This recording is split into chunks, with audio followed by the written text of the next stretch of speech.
11.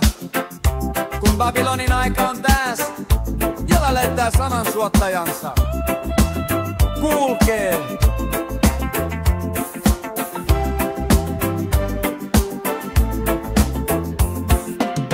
...1260 päivää. Yeah. Ne rofetoi ilman pelon häivee.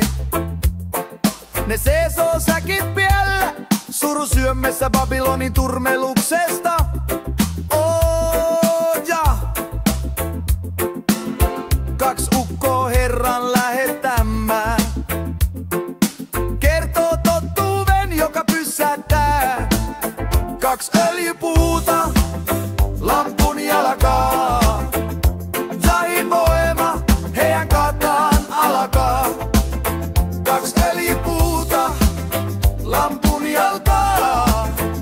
Seisoskelee jämäkästi, juu vaikkapa lähtis henki.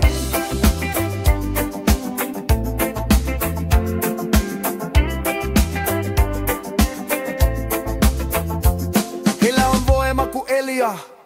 Sulkee taivas, ettei saa lankia. Eipä satele.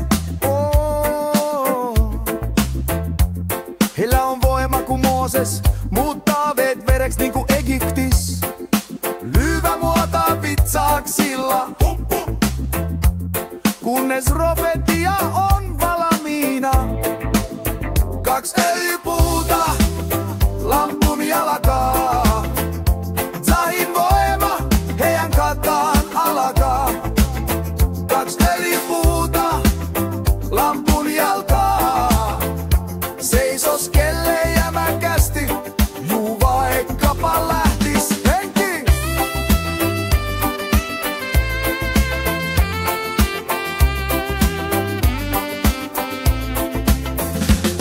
Mutta syvyestä nousee peto ja sottii pyhiä vastaan.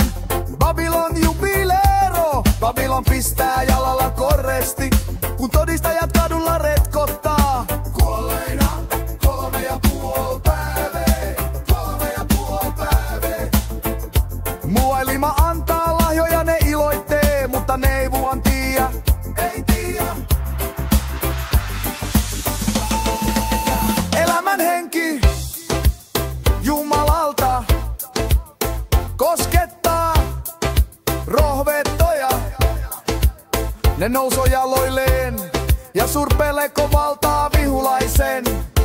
Kuuluu iän taivaasta, noske tänne. Ne nousuu pilivessä, ihan pilivessä. Vihulaiset kahtoo pelolla ja suur muan järistys iskee Babylonin voimalla. Tuhon oma, Zahin todistajat ne voittaa.